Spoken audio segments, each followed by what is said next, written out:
Started to feel like shit heading to the worst. I wouldn't even make a dial if you put me on the climb. Let me be there for a while. When I look into your eyes, I don't see the same smile. Probably blame me for the drugs I was on before you found me. Hey yo, what's good? It's your boy Matt B, aka Piff. Welcome back to the channel. Thank you for checking out another video. If you're new to the channel, please hit that subscribe button, hit that like button, as we're on the road to 700. So please hit that subscribe button and check out another video at the end. If you would like, share this video to any of your platforms. I want to take a second to get your boy voice heard, whether that's Facebook, Instagram, Twitter, Reddit, Tumblr, WeChat. Share this video, any of your platforms. Like this video so we can have more people see this video. Comment down below and tell me what you think about this topic or what I had to say about this topic as well. So we got a story out of South Carolina where we have a former football player who has found himself pulling a mass shooting, and then at the end of the mass shooting claiming his own life. And sometimes I know this might be wrong to say, but I hate hearing stories where there are mass shootings where there, 4, 5, 6, 7 people, and the suspect, the purpose, never apprehended or arrested or caught or anything for, their actions or whatnot. But we do have this football player that did take his own life after taking many others. So I'm gonna roll, I'm gonna roll this beam footage, man, and I'll be right back on my commentary. Tragedy unfolding in Rock Hill. A story we've been following for hours here on WCNC Charlotte. Overnight, we've learned the names of 5 people shot to death, including 2 kids. The York County Sheriff's Office says they were called to the scene on Marshall Road just before 5 p.m. last night. York County officials also say a sixth person was shot. That person is in the hospital with serious injuries. And listen, folks, there's a lot to unpack this morning, a lot we're still trying to figure out. So we want to verify before we go any further, because we're going to go to Richard Devane there in your Rock Hill in just a minute. But we want to verify what we do and what we do not know here at the top of the hour. So let's verify that for you.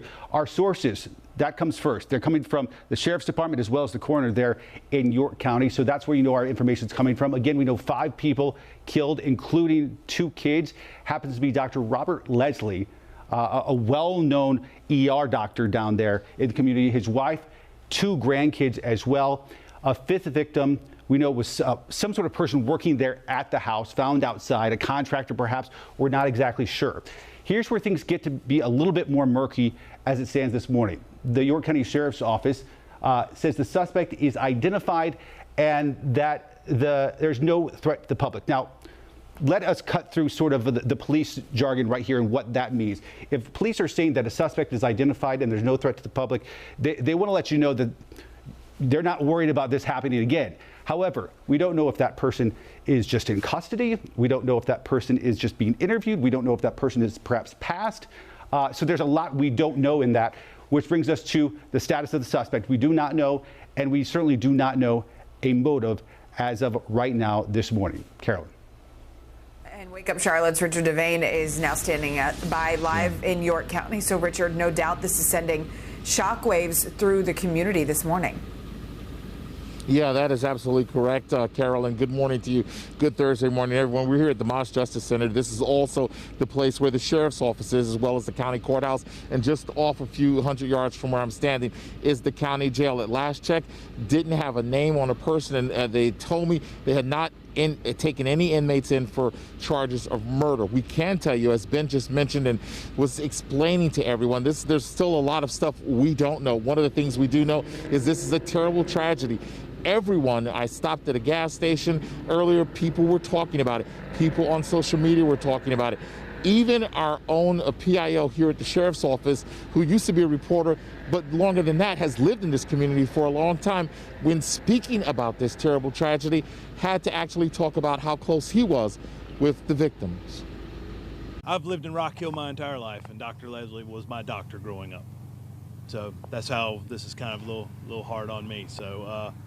But Dr. Leslie has been one of those people that everybody knows. He started Riverview Medical Center in Rock Hill, and it's been a staple in Rock Hill for years. Yeah, that is Trent Ferris speaking about Dr. Leslie. Actually, at that time was the first time he had mentioned his name, saying that the family had asked for privacy at this time. So, of course, we're going to do that as respectfully as possible. We'll have much more throughout the morning, but for now, we're right here in York County. This is Richard Devane for Wake Up Charlotte. Just tell me what you know and what you can say, sir. Well, I can say that he's a good kid. He was a good kid, and I think the football messed him up. You know, I don't think he ever did anybody any harm. So all I can tell you, we pray for the family that, and I used to be my doctor a long time ago. And I know they were good folks down there. I don't know what happened, and we're gonna keep them in our prayers. Amen. And I know, and y'all keep us in your prayers too. Absolutely. Was he here? Is this where he? Well, he just moved from Fort Mill. No, I mean, was this where the police came last night? Yeah. And I heard that they got you guys out of the house. They did. And just, I know it's terrible what happened, but just like you said, you raised your son, and he was a good man. Just could you ever imagine? Was he in a lot of pain, do you think? Well, he didn't talk much, and he didn't bother nobody. That's enough, okay? Okay. So when I read into this story or whatnot, and you know, check out the news outlets, and this really is a sad story, honestly.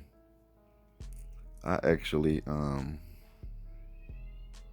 want to send my condolences out to the family of this young man, and you know, anybody else you know, messed up or, you know, ruined from this situation or whatnot. But I wanted to make this video for those who have individuals that are in their family who you know, play violent sports, whether that's, you know, football. Hockey could be violent as well, but it don't matter what your race is, either you black or white.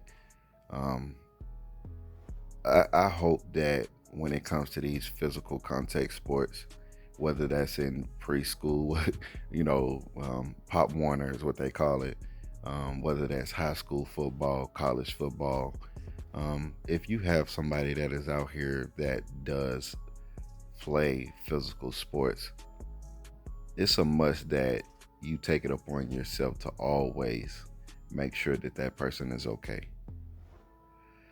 I seen a lot of the comments, like on Facebook, I seen a lot of comments, and you know, a lot of them tend to blame it on CTE or whatnot.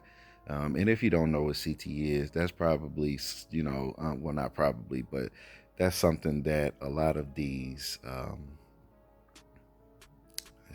lot of these, like, you know, wrestlers, I was looking at, because Chris Benoit was a prime example of someone who dealt with CTE from all, you know, the wrestling moves, him banging his head and, you know, all types of stuff. But we can name so many other, you know, sports players and, you know, different type of people who have went crazy, committed suicide, or killed their family and then commit suicide.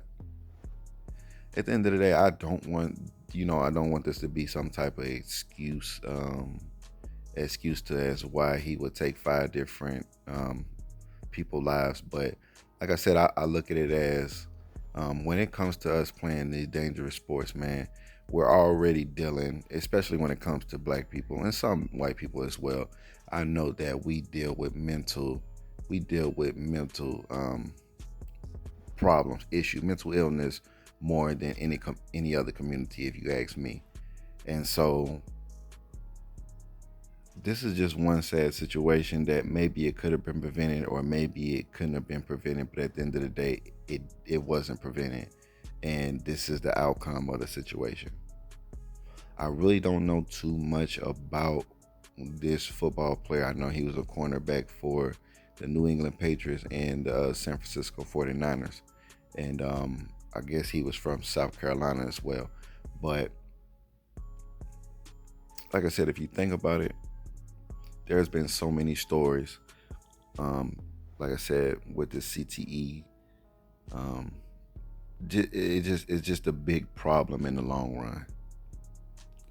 So it might not bother a lot of these players, like a lot of these players that are in the league right now. It might not bother a lot of these players up until maybe they get later off in age, or or just get old and senile or whatnot. But it seems like in today's time, it don't even take these football players that many years, depending on what position that they play. A lot of these running backs, a lot of these, even boxers as well. I think that's what Muhammad Ali had suffered from as well. I could be wrong, so let me know down in the comments if that's not what what Muhammad Ali had fell victim to or whatnot before his deterioration of health. But anyways, I didn't want to carry on too long. I just wanted to like I said, bring that story out to the public, man, and I wanted to see what people thought about this whole situation. And do y'all think that there is no excuse for what this guys did, or do y'all believe that CTE is really a thing that needs to be talked about in each of these sports communities, so people can be properly looked at and taken care of before stuff like this happen, before tragic stuff like this happen. Like I said, man, at the end of the day, man, I just want to bring awareness to this. This is a very sad story, and I know that mainstream media is not going to be talking about this. You're going to hear about this on the local news, just like what you've seen on my channel, but you're not going to hear about this on the mainstream media, where people tend to be brainwashed from. Like I said, man, if you have somebody that is out here that plays physical contact sports, whether that's football, basketball, hockey, boxing, if it's any of those above where the players are taking trauma to the head, we need to look after those people the most. It's all fun and it's all good when the money is being spent off of the expense of other people's trauma, but this is the end results of when something is not being taken care of or properly looked at. So I just want to know how many signs that this man gave before he even chose to take these people's lives. That's all I really want to know. So tell me what y'all think, man. I wasn't going to bash this brother, man. I hope that many other people look at this story, or even if it's on somebody else's page, man, if you're out here and you're out here playing these crazy sports, seek help. Love y'all, man. And I'll see y'all in the next video, man. Thank y'all for checking out another video. Shout out to my new subscribers and the one that's been here since day one. Peace.